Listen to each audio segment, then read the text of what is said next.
A dense 60-page technical document quietly appeared on the preprint servers. No product announcements, no flashy benchmarks, no shiny consumer interfaces. Just a series of formal proofs definitively settling questions that have lingered in the academic literature for decades. The authors listed? Simply OpenAI. They presented a collection of results spanning several notoriously difficult branches of formal logic and geometry. The paper documents exactly 10 distinct, rigorous proofs. An internal model bypassed standard probabilistic text generation completely, operating instead in a regime of deterministic mathematical reasoning. So rather than guessing the next most likely word in a sentence, it followed rigid, inflexible chains of logic to their absolute endpoints. It produced verified results in theoretical computer science and high-dimensional mathematics, closing open problems that range from quantum parallel repetition all the way to extremal graph theory. The stakes here represent a fundamental shift in computational capability. A language model predicting tokens is essentially a probabilistic engine, perfectly suited for drafting an email or translating text. But historically, it's been catastrophic at formal logic. Mathematical proofs absolutely do not tolerate approximations. A single misplaced negative sign, or a failed boundary condition where an equation infinitely diverges instead of returning to zero, and the entire theoretical architecture collapses.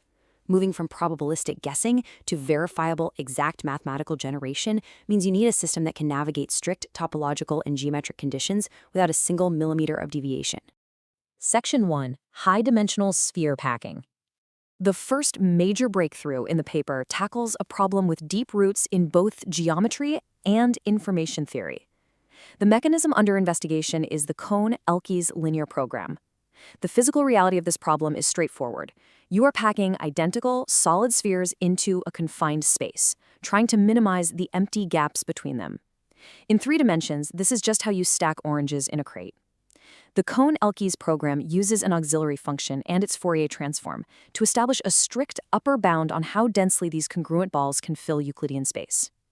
While this framework successfully proved optimal packings in dimensions 8 and 24, its behavior in extreme, high-dimensional spaces remained a really stubborn open question.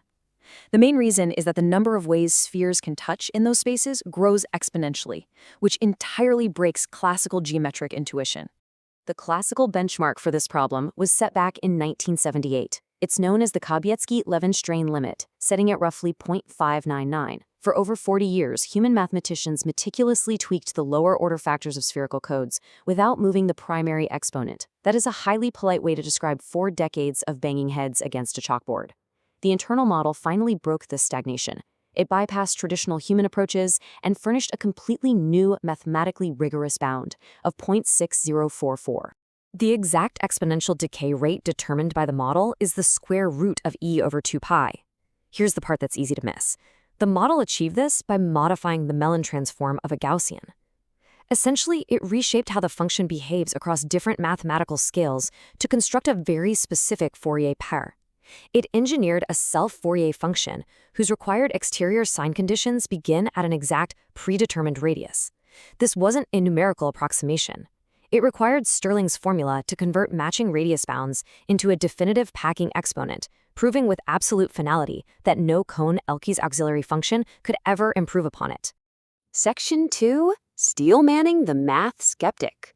Acknowledging the historical limitations of artificial intelligence requires us to address a massive contradiction. Systems that routinely fail basic arithmetic or hallucinate historical facts really shouldn't be capable of producing novel proofs in functional analysis. The skeptic's argument is highly rational here. There's a vast, unbridgeable canyon between recognizing statistical patterns in language and satisfying the strict topological conditions demanded by advanced mathematics. Take Cohn's rigidity conjecture, formulated in the early 1980s. It proposed that the group von Neumann algebra of a specific type of group uniquely determines the group itself. To put it simply, proving this is like proving that a complex shadow cast on a wall belongs to one and only one specific three-dimensional object. Navigating this requires absolute exactitude. To shatter Cohn's conjecture, the model had to execute a flawless, highly constrained sequence of logic. First, it constructed a countably infinite family of finitely generated groups with property T. Property T expanders are essentially highly connected structural networks that fiercely resist being broken apart into smaller, disconnected pieces. The model then had to prove that every single one of these groups is pairwise non-isomorphic, meaning their underlying structural architectures are fundamentally distinct from one another. Finally, it had to demonstrate that despite these structural differences, they all cast the exact same mathematical shadow. They share the identical group von Neumann algebra. A probabilistic guess cannot fabricate a valid property T expander. The bounds demand flawless, step-by-step exactitude. The model applied this exact same deterministic rigor to the soficity conjecture. This was a question first posed regarding whether every countable group admits finite permutation approximations. The model provided an explicit construction of a non-sofic group. By engineering a complex structural loop, specifically a commuting copy of Thompson's group V, inside a non-commutative binary leave-it algebra, it definitively proved that not all countable groups can be approximated by finite permutations. It built an abstract machine that perfectly contradicts the conjecture's core premise. Section 3. Complexity and practical limits. Beyond structural topology, the model also advanced the mapping of computational limits, charting the exact boundaries where algorithmic efficiency breaks down. In arithmetic circuit complexity, computing the permanent of an n-by-n matrix is a famously difficult hardware task. The model established strict, new, lower bounds for this operation. For division-free circuits, it proved a requirement of omega n squared log n gates. For formulas, it proved a necessity of omega n to the fourth over log n leaves. These are the literal, mathematical constraints of computation. They dictate the absolute minimum physical and logical hardware required to solve specific matrices, drawing a hard line on what future processors can achieve without algorithmic breakthroughs.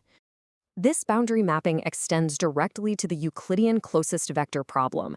The model executed a direct reduction from 3-sat to prove n to the power of 1 over 400 factor hardness. This establishes a fixed polynomial approximation gap. It determines precisely where lattice-based computational models hit a wall, no matter how much computing power you throw at them.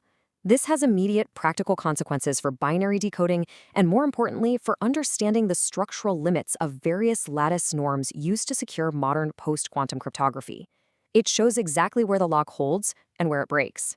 Shifting to geometry, for Earhart's volume conjecture, the model provided a sharp bound of n plus 1 to the power of n divided by n factorial. You can think of this as calculating the exact internal volume of a multidimensional jewel based solely on the integer coordinates of its outermost corner points. This bound was definitively proved across every dimension for convex bodies where the barycenter is their only interior lattice point, cleanly resolving a geometric problem concerning the volume limits of specific convex polytopes.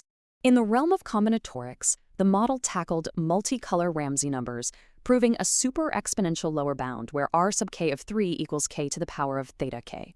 Worth sitting with for a second. This dictates the absolute minimum size a complete graph must be to guarantee the existence of monochromatic triangles when the edges are colored with k different colors. It is a statement about inevitable order emerging from chaos, proving exactly how large a network must grow before structure is mathematically unavoidable. Section 4. The current mathematical reality. The outputs documented in this paper represent definitive, constructive resolutions to long-standing questions. The model proved exponential parallel repetition for every finite two-player entangled game, extending classical principles securely into quantum frameworks. It disproved the Erdos and Simonovitz compactness conjecture by engineering specific bipartite graph constructions, proving that forbidding certain finite families of graphs with cycles does not reduce the extremal number by more than a constant factor. In that same domain of extremal graph theory, it constructed a connected, bipartite, two-degenerate graph that entirely disproved Erdős's degeneracy conjecture. This involved rigid bounds on the number of edges required to force a graph to contain a specific smaller graph structure, demonstrating a level of combinatorial control that human researchers had found elusive for decades. The era of artificial intelligence relying on probabilistic guesses is evolving into an era of deterministic engines mapping the absolute boundaries of logic itself. This provides a bright, constructive foundation where AI acts as a rigorous mathematical collaborator, helping us definitively resolve some of the most complex extremal graph theory conjectures out there. Thanks to our Max membership, Hans-Jörg Seller, at Seller. This episode is based on 10 advances in mathematics and theoretical computer science by OpenAI. If you enjoyed the journey, you can hit the like and subscribe to the channel. Thanks for listening. See you next time.